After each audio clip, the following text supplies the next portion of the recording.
नमस्कार। आज मैं फिर आपके सामने अपराध की एक और घटना लेकर आया हूं। आज के अपराध की घटना भी हालिया है, हाल फिलहाल की है। आज का प्रदेश है उत्तर प्रदेश, जनपद है बांदा। बांदा शहर कोतवाली क्षेत्र में 17/18 अप्रैल की रात कोई 1:30-2 बजे के आसपास कई फोन कंट्रोल रूम पर और कुछ प्रभारी निरीक्षक के मोबाइल पर इस आशय के आए कि बदमाशों ने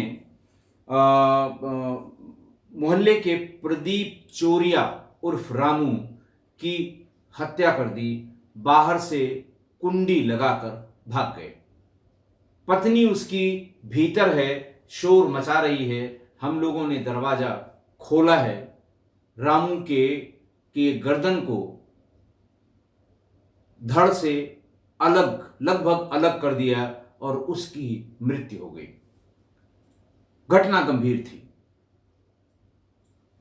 बदमाश शहर में किसी की हत्या करके भाग गए, वो भी ऐसी सिचुएशन में कि उसकी पत्नी भी घर के भीतर थी।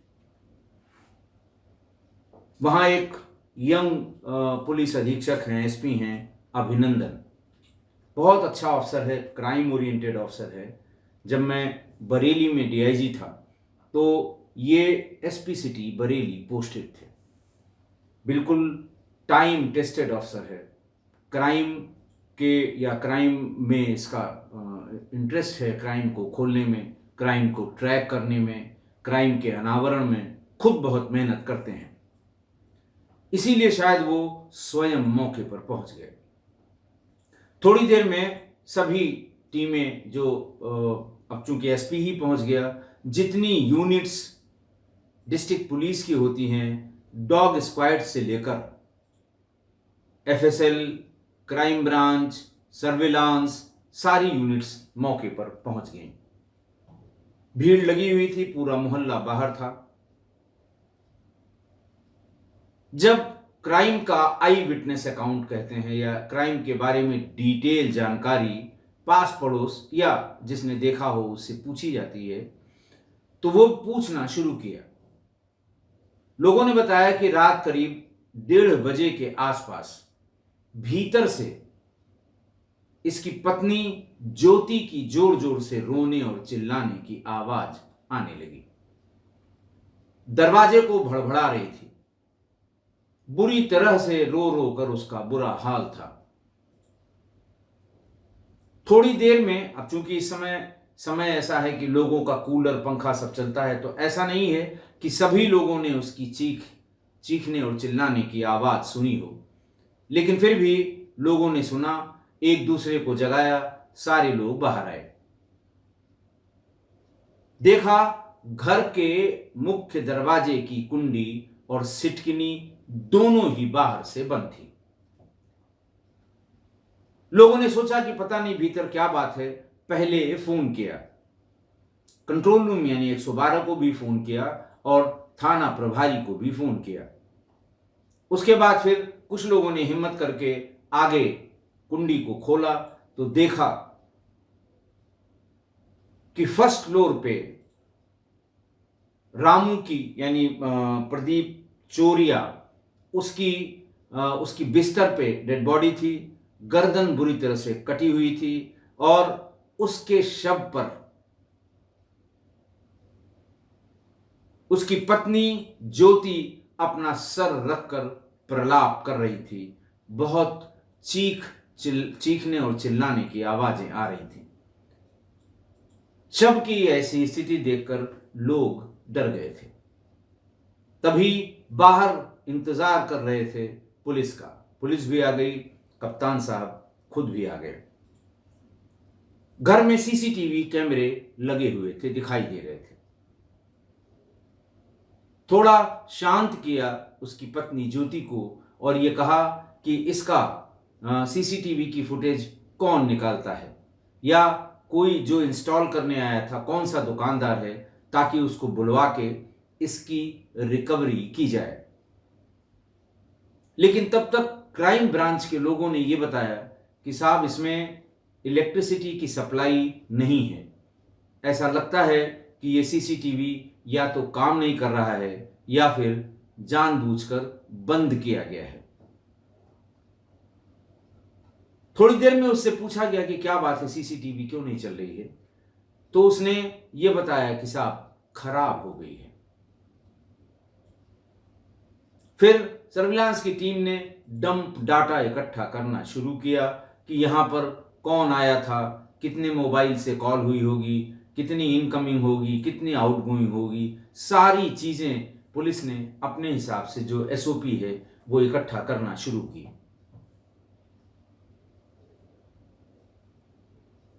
ये पूछने पर कि ये करता क्या था, तो पता ये लगा कि रामू एक सरकारी कॉलेज में क्लर्क था। सरकारी इंटर कॉलेज में एक क्लर्क था, यानी वो सरकारी नौकरी में था। उम्र केवल 40 साल, यानी 20 साल की नौकरी उसकी अभी बची हुई थी। बहरहाल पुलिस ने हाथ पैर मारने शुरू किए। प्रेमा फेसी कोई बात पता नहीं लग रही थी। 2 दिन बाद डंप डाटा भी आ गया, लेकिन जितने नंबर उस टावर से, यानी उस घटना स्थल का के सिग्नल्स, जिस टावर से टू एंड फ्रो यानी आना जाना जिस टावर से सिग्नल्स का होता है, वहां एक एक नंबर को फिजिकली वेरीफाई भी कर लिया गया, लेकिन ऐसा कोई संदिग्ध नंबर नहीं मिला जिस पर पुलिस आगे बढ़ सके। फिर मैनुअल सर्विलांस पे फिर पुलिस आई। केवल एक बात यह पता लगी कि घटना वाली रात मृतक प्रदीप चोरिया के साथ 2 लोग दिखाई दिए थे। इसके सिवा कोई बात नहीं पता लगी। बहरहाल बॉडी का पंचनामा हुआ, बॉडी सील की गई, बॉडी पोस्टमार्टम के लिए भेज दी गई।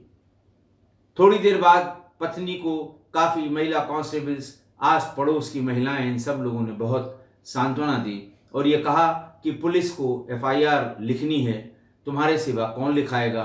दूसरा यह है, पुलिस को अगर कोई बात हो तो तुम्हें बतानी पड़ेगी। बहरहाल घर द्वार के लोग उसे लेकर थाने गए, कोतवाली। वहां उससे एक एफआईआर लिखने के लिए कहा। गांव के मोहल्ले के ही किसी से बोल बोलकर उसने एफआईआर लिखाई। फिर पुलिस ने उससे पूछा कि तुम्हारे हिसाब से कौन हो सकता है और तुम उस समय कहां थी। उसने बताया कि ये जब अपना काम वाम करके आए थे, खाना खा के ऊपर पहले टीवी देखी, फिर वहीं सो गए, मैं नीचे ही थी।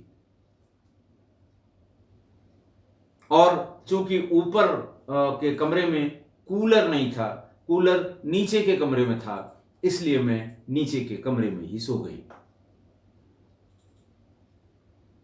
फिर भी उन्होंने कहा कि किसी पे शक है। उन्होंने कहा साहब इनका सिर्फ एक आदमी से झगड़ा है, इनके सगे भाई से। ये पूछने पर किस बात का झगड़ा है, उन्होंने कहा साहब जमीनों के बंटवारे को लेकर इनकी भाई से नहीं पटती है, तमाम मुकदमे अदालत में दाखिल हैं। फिर उसने कहा कि साहब हम अपने घर मुझे ले चलिए, जो अदालत में जो कुछ भी इन लोगों के बीच में झगड़ा है उसके कुछ कागज इन्होंने जहां रखे हैं वो मैं जानती हूं, मैं निकाल कर देती हूं, उससे ये पता लग जाएगा कि किस तरह का झगड़ा है। बहरहाल पुलिस ने प्रदीप के भाई को, प्रदीप चोरिया के भाई को उठा लिया। एफआईआर लिखा के जब वो घर गई तो साथ में एक सब इंस्पेक्टर भी गया, उसने वो कागज निकाल कर दिए। सिविल के तमाम लिटिगेशन, जमीन के कहीं बंटवारे का, कहीं क्लेम का, दुनिया भर के जो मुकदमे हैं, लेकिन थे सब सिविल के। अलग अलग अदालतों में चल रहे मुकदमों के बारे में कुछ समन थे, कुछ जो वकील ने दिए होते हैं कागज, न्यायालय फला फला फला बनाम फला, इस तरह से वो कागज। अंदाज लगा पुलिस को कि शायद ये मोटिव हो सकता है इसकी हत्या का। जमीन जायदाद के झगड़े में यह हत्या बहुत कोई दुर्लभ सी बात नहीं है। लेकिन पुलिस की समझ में ये बहुत कम आ रहा था कि घर में पत्नी ग्राउंड फ्लोर पर, पति फर्स्ट फ्लोर पर, जाने का एक ही रास्ता। कौन ऐसा था? दरवाजे को खूब अच्छी तरह देखा गया, किसी तरह की फोर्स्ड एंट्री नहीं थी। दरवाजा बंद भी रहता था, ऐसा नहीं कि 24 घंटे खुला रहने वाला दरवाजा हो। कोई भी भीतर आकर ऊपर जाकर उसको मार के बाहर चला जाए और पत्नी को न पता लगे। तो थोड़ा बहुत संशय पुलिस को यह हो रहा था कि आखिरकार ये दरवाजा या तो इसने खोला होगा तो ये पहचानती होगी, या फिर दरवाजा बंद ही नहीं हुआ होगा या नहीं किया होगा। जिनको जो करना था वो आए और करके चले गए। घर का सामान कोई नहीं गया, लिहाजा मोटिव वो सिर्फ और सिर्फ मर्डर का था। लूट का या चोरी का कोई मोटिव मौके से या घटनास्थल से नहीं पता लग रहा था।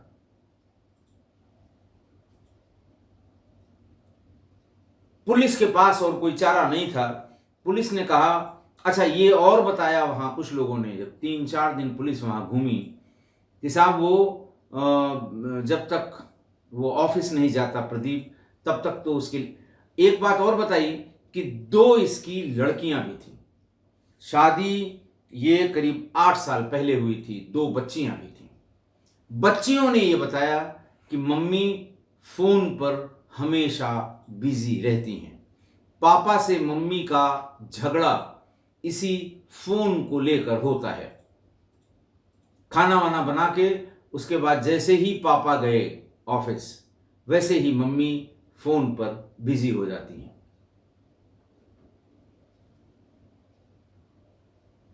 पुलिस ने फोन अपना देने के लिए कहा कि फोन अपना दे दीजिए।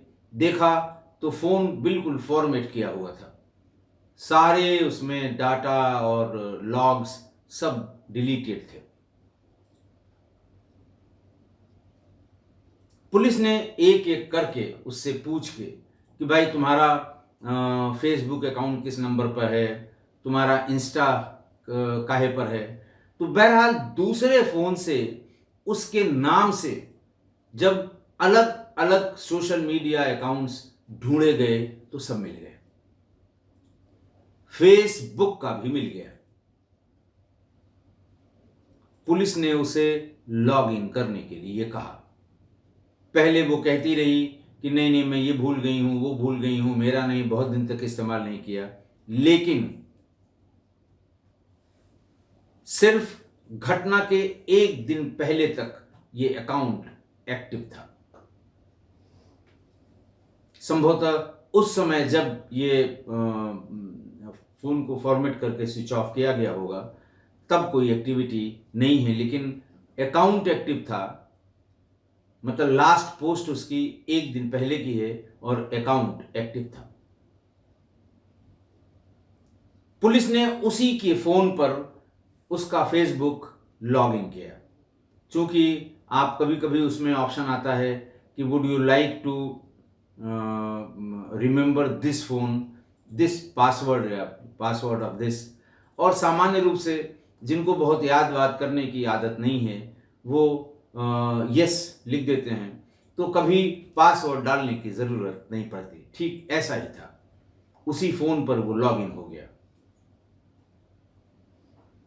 सर्विलांस सेल के सब इंस्पेक्टर और जो सर्विलांस के एक्सपर्ट हैं, हर जिले में सर्विलांस सेल है आजकल, उन लोगों ने देखना शुरू किया तो उसमें जिस व्यक्ति से सबसे अधिक बात हो रही थी उसका नाम था संजय सिंह।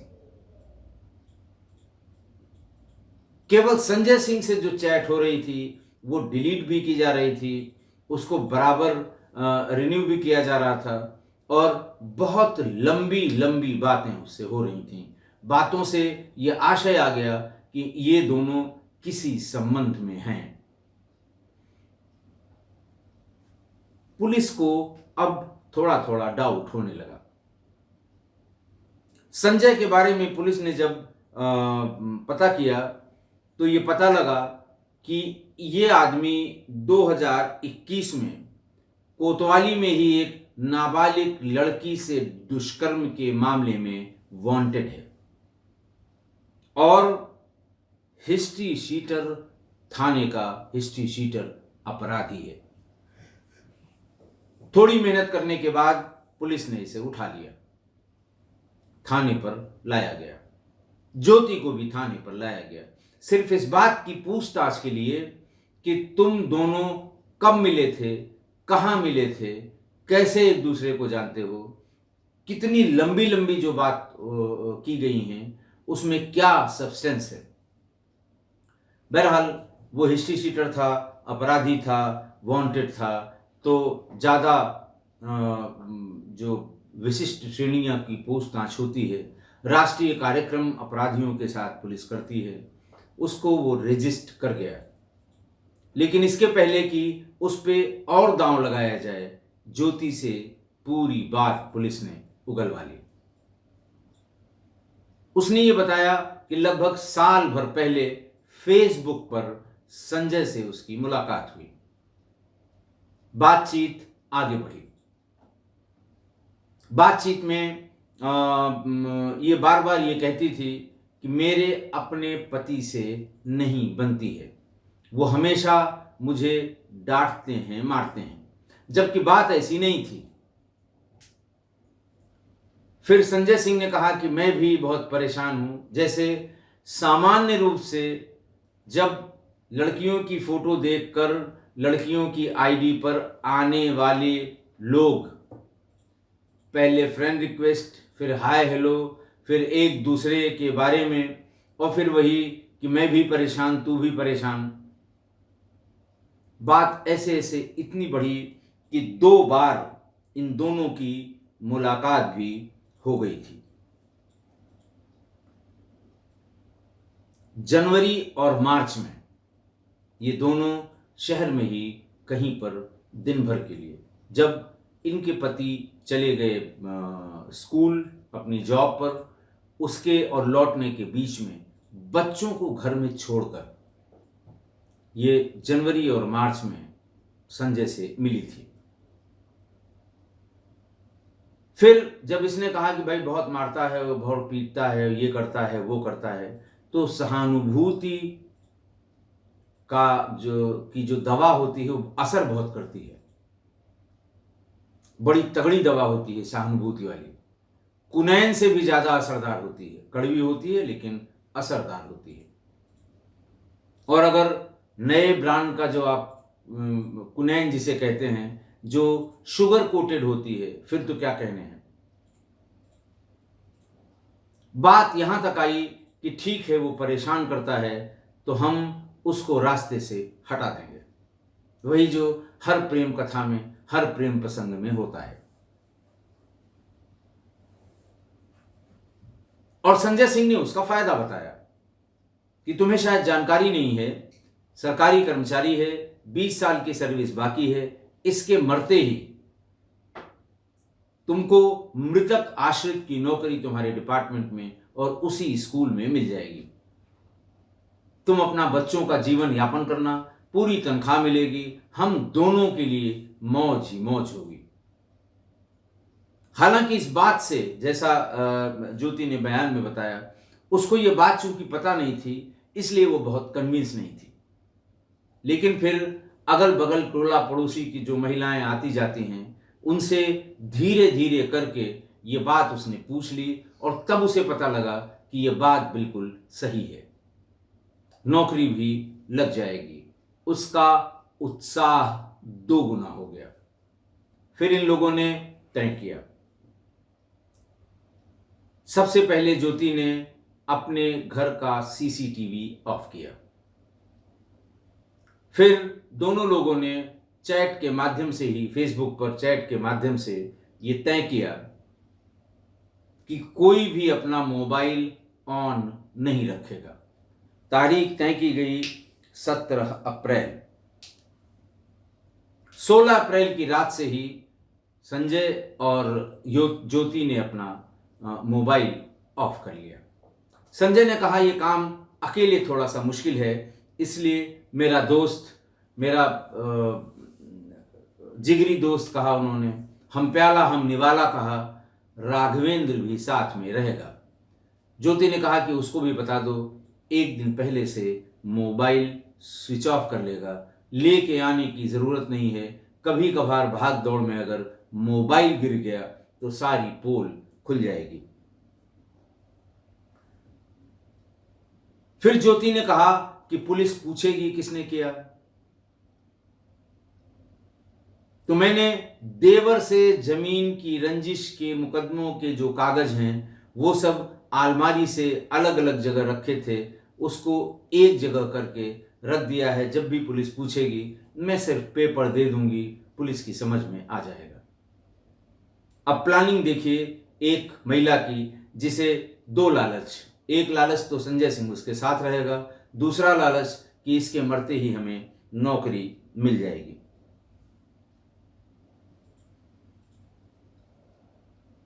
फिर तय ये हुआ कि हम दरवाजा खोल देंगे, हम नीचे रहेंगे, वो हमेशा की तरह ऊपर सोएगा, तुम लोग चुपचाप आना, उसे मार देना, बाहर जब निकलना तो उसकी सिटकिनी और कुंडी दोनों लगा देना, ताकि ये साबित हो सके कि जिसने मारा है वो बाहर से कुंडी लगाकर भाग गया है। और तुम्हारे जाने के 45 मिनट बाद मैं शोर करूंगी। 45 मिनट का मतलब कि तुम यहां से निकलकर मुख्य मार्ग पर पहुंचकर अपना कोई तुम्हें सवारी मिलती है तुम निकल जाना। इस पूरी प्लानिंग के साथ 17 अप्रैल 2023 को खाना खाने के बाद रात करीब 11:30 बजे संजय और राघवेंद्र दोनों घर में दाखिल हो गए। दबे पांव से, दरवाजा खुला हुआ था, दबे पांव से सीढ़ी की तरफ इशारा किया ज्योति ने और वो ऊपर चले गए। हाथ में दोनों के चाकू था, बस एकदम झपट के गर्दन पर चाकू से वार करके गर्दन को धड़ से अलग करने की कोशिश की।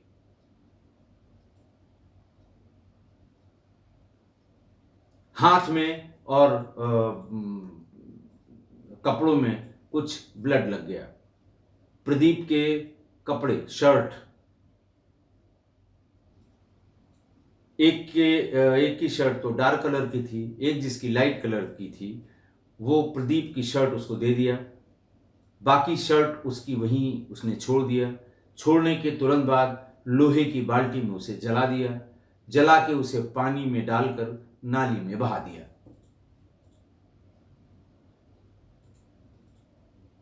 चाकू साफ करके वो लोग अपने साथ ले गए। ये बताया कि इसको रास्ते में यहां से कई किलोमीटर दूर फेंकना, पास मत फेंकना। यानी प्लानिंग बिल्कुल परफेक्ट, 101% परफेक्ट प्लान।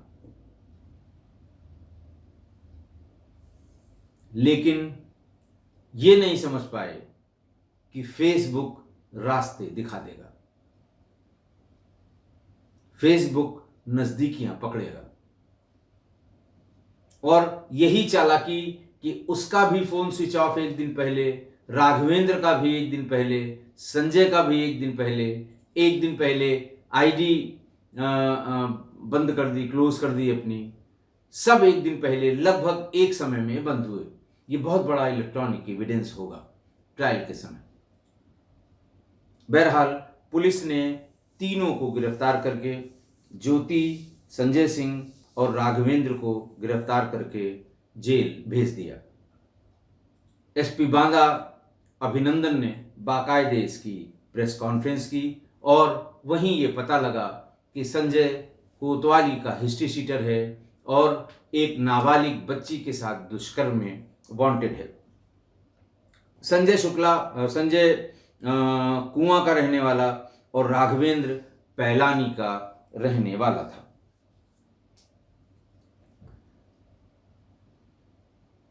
पूरी डिटेल दोनों के साथ, तीनों मुलजिमों के साथ अभिनंदन ने प्रेस के सामने बताई। तब लोगों को ये बात पता लगी और ये प्रेस कॉन्फ्रेंस कल ही हुई है। इसलिए मैं बता रहा हूं घटना बिल्कुल हालिया है। आज की घटना में मर्डर बहुत प्लानिंग और फूल प्रूफ तरीके से किया गया। हत्यारी पत्नी और प्रेमी ने कभी नहीं सोचा होगा कि फेसबुक पर दर्ज टाइम स्टैंपिंग के साथ उसकी जो खतो किताबत हुई है उसको पुलिस ट्रैक कर लेगी या उससे पुलिस वहां तक पहुंच जाएगी। विजय के साथ जो उसकी चैट है या उससे जो बातचीत हुई है, पुलिस उसी से उसके जुर्म तक और उस तक पहुंच जाएगी। देखिए प्लानिंग आप उसकी देखिए, कितनी जबरदस्त प्लानिंग थी कि अगर फेसबुक को माइनस कर दें या बच्चियां ये ना बताएं कि हमेशा मोबाइल पे लगी रहती हैं, तो मुश्किल होता है इसको खोलना। और पुलिस जब अपनी जान बचाने पे आई जाती तो छोटे भाई को जेल भेज देती। 2-4 एविडेंस मिल जाते, छोटा भाई उसका बिना किसी अपराध के जेल चला जाता। मैं अंदाज बता रहा हूं क्योंकि ऐसा ही होता रहा है। सीसीटीवी का ऑफ करना, प्लानिंग देखिए, बाहर से कुंडी और सिकड़ी बंद करके भाग जाइएगा ताकि किसी को शक नहीं होगा कि किसी भीतर वाले ने ऐसा किया है। फूट फूट कर शव से लिपट कर रोने से ये साबित होगा कि मुझे पता नहीं था, नहीं मैं कुछ न कुछ करती जरूर। और रोते समय तमाम तरह के बातें महिलाएं करती हैं, कई प्रकार के रोने में भी कई प्रकार की आवाजें रिपीट करती हैं। तो वो यही कह रही थी कि मैं कुछ नहीं कर पाई। चौथा कि सबूतों को एक साथ रखना जिससे ये साबित हो जाए कि ये मर्डर उसके देवर ने किया है। सारे कागज पत्तर एक साथ इकट्ठा करके और जैसे ही थाने से आई फौरन कागज निकाला और पुलिस वाले को दे दिया। अगली प्लानिंग कि दोस्त, उसका प्रेमी का दोस्त और अपना सबका मोबाइल ऑफ करा देना। बस एक ही कसर रह गई थी कि फेसबुक आईडी को डिलीट, अनइंस्टॉल या कह लें कि उसको खत्म ही कर देती। हालांकि इससे कोई फर्क नहीं पड़ता। साइबर वाले जो आजकल डाटा रिकवरी टूल जो बहुत ही एडवांस टाइप के आ गए हैं, सारे डाटा रिकवर हो जाते। नहीं रिकवर होते, फेसबुक से रिक्वेस्ट की जाती। ऑफिशियल जो फेसबुक का डेली ऑफिस है उसमें क्राइम के सिलसिले में जब आप रिक्वेस्ट करेंगे तो वो डाटा जो क्लाउड पे रहता है उनका, वो सारे निकाल कर दे देते। देखिए इंटरनेट पे तमाम सोशल मीडिया प्लेटफॉर्म पर आजकल लोग ये सोचकर कि ये कभी पता नहीं लग सकता, जाने कौन कौन सी गतिविधि करते रहते हैं। और कुछ तो इतने सयाने हैं कि वो बातचीत की, उसके बाद अनइंस्टॉल कर दिया। फिर दूसरे माध्यम से जब पता लगा कि अब बात करनी है तो फिर इंस्टॉल कर लिया, फिर शुरू कर दिया और लगा कि जब हमने सब डिलीट कर दिया तो सब डिलीट हो गया होगा। और वो सपने में भी नहीं सोच सकते कि उनकी बातें जब पुलिस और साइबर क्राइम एक्सपर्ट्स जब इस पे लग ही जाएंगे तो ये सारी बातें रिकवर हो जाएंगी। देखिए रिकवर एक चीज नहीं होती, वॉइस जो नेट कॉलिंग वाले ऐप हैं या जो बाकी ऐप हैं चैट करने के या कॉल करने के, क्योंकि नेट कॉलिंग हमेशा डाटा पैकेट्स में, यानी वॉइस जो है डाटा पैकेट्स में ट्रेवल होती है, कोडेड होती है और रिसीविंग एंड पे जाके डीकोड होती है। जबकि नॉर्मल वॉइस कॉल जो है वो वॉइस साउंड वेव्स की तरह चलती हैं, इसीलिए उसको इंटरसेप्ट किया जा सकता है लेकिन डाटा पैकेट्स पे ट्रेवल करने वाली वॉइस इंटरसेप्ट नहीं होती है। आजकल तो फिलहाल नहीं होती है, हो सकता है कुछ दिन बाद इसका भी कोई तोड़ निकल आए। दूसरी बात यह है कि आपकी एक एक एक्टिविटी इंटरनेट पर टाइम स्टैम्प के साथ होती है।